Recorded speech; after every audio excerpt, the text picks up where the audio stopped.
Thanks for stopping by the Unconventional Homestead. I'm Jenny. Tonight we're making cookies. Anthony will take them to church tomorrow, Friday, and they're having a community supper that they do every other month in a neighboring town. And so we are taking 24 dessert items. I'm making Whoopie Pie Cookies with a cake mix. So I'm using 2 cake mixes.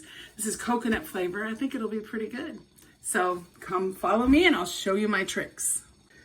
So for each cake mix, you do 2 eggs, 1/3 of the cup of an oil, and a little bit of your own vanilla extract. So you measure vanilla extract with your heart, but approximately 1 teaspoon per cake mix.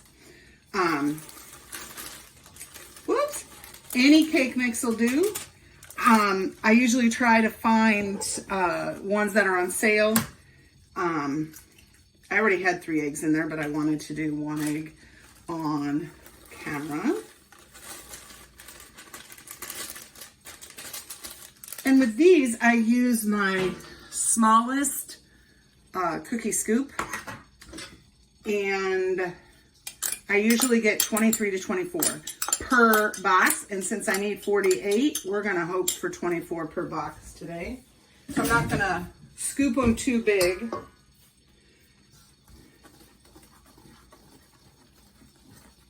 It's going to be pretty heavy. I've done these red cake mix and put like a baked frosting in between. This I'm just going to do a regular frosting, but I do a lot of the cookies when I have hospitality at church, so that I need different flavors and I need something quick. And I know that these are pretty much no fail. For each cake mix, you could add in up to 1 cup of mix-ins. And I've done like chocolate cake with peanut butter chips, or orange cake with white chocolate chips. But this is it. It's done. And then, so we're just going to scoop them. I do 12 on a cookie sheet, and I do press them down a little bit before I bake them. The oven is preheated 350, and you're going to bake them for just 10 minutes. Now, they're going to look like, oh, they could stay in a little bit longer. Don't ask me how I know that. No, they just dry out a little bit. If you, I totally didn't divide this pan right, but that's okay. Again, they're very forgiving. Remember, I need 48, so I don't want to like fill them bulging.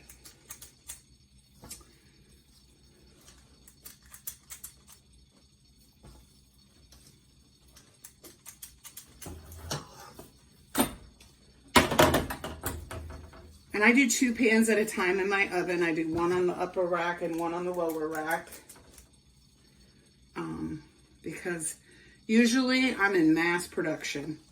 So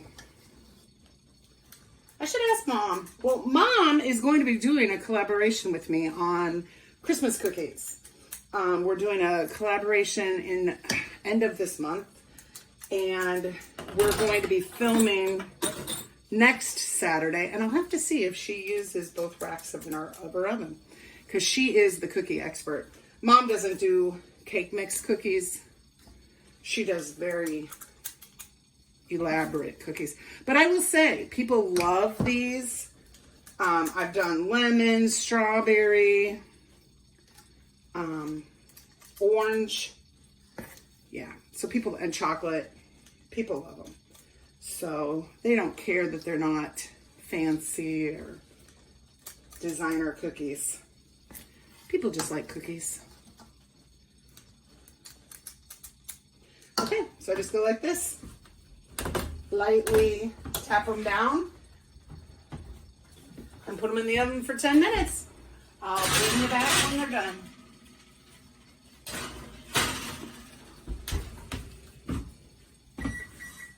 So in full disclosure, I always set the timer for half of the baking time, and I rotate the pans. So not only do I rotate what's in the front to the back, but I also rotate the shelves. And I found that my oven bakes a lot better that way. But here they are. And I'll bring you a little bit closer. And okay. But I want to show you, I'm going to leave them on the pan, but they're not very, they're definitely look undercooked, but I'm going to leave them on the pan for 5 minutes, and then I'll put them on a baking rack to cool completely. Also, I have 2 sticks of butter and a package of cream cheese getting to room temperature on the counter. That's what I'm going to use for the filling inside.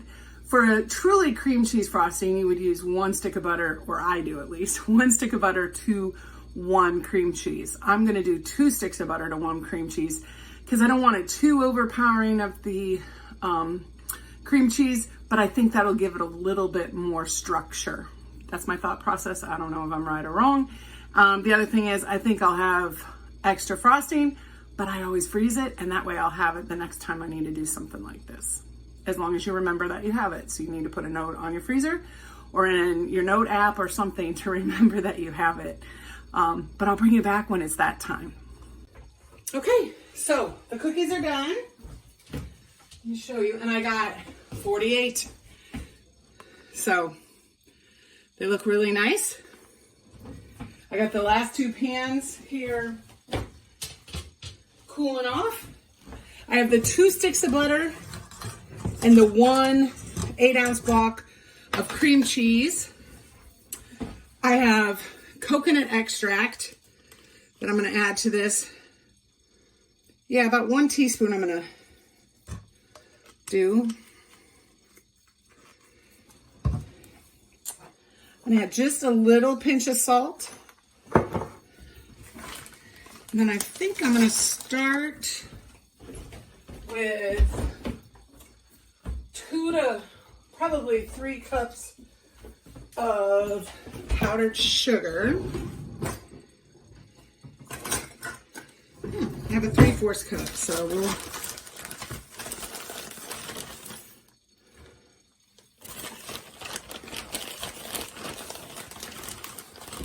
it'll be perfect. There's 1 1/2.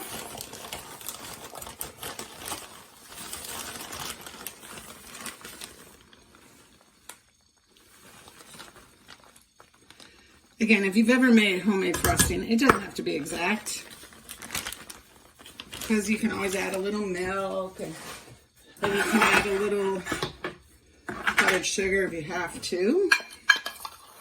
And I'm just using up some different, I think I'm just going to dump this in. Different places I have powdered sugar. And I'm going to add just a little trickle of cream. You can do milk,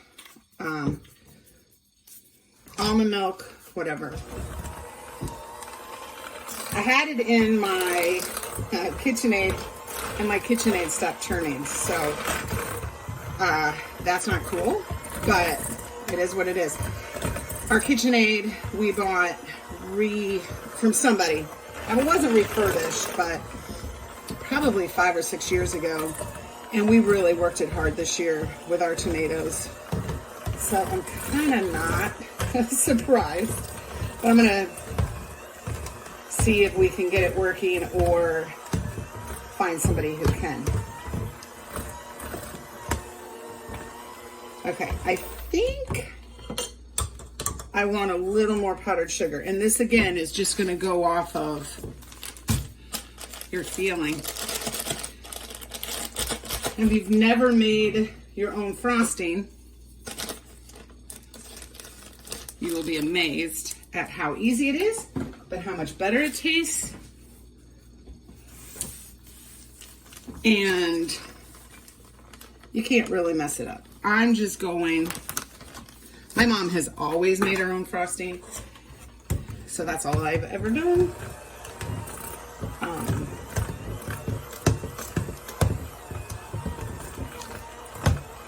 So I've had lots of years of practice to know how it should feel. So give yourself grace and just try it. This is giving me a little resistance when I pull up, so that's perfect. I'm gonna get rid of these things. Those are great to hand off to someone. But in our house, we don't do sugar, so they're going in the sink. But here we go. So I have an offset spatula, and I'm just going to, now you could pipe it in there, but, so they look like this. And the reason I decided to do this for this dinner is I needed 2 dozen treats, and I just didn't want to do 2 dozen single cookies, and frosted cookies are messy to transport. So I'm hoping the people who are working tomorrow will be thankful that they're not having to deal with cookies that are sticking to each other or whatever. And I thought this is a nice little treat for people, and it looks a little bit nicer and easier to handle. So I'll let them dry out on the cooling rack for an hour or two, and then I'll package them up in a disposable pan, and then I don't have to worry about anything. So I hope you'll give this a try. Thanks for stopping by. If you're new here, I hope you'll subscribe. Give me a comment below if you're going to try these cake mix cookies, either as individual cookies with a mix in or as a whoopie pie. Until next time, make sure you're preserving your food.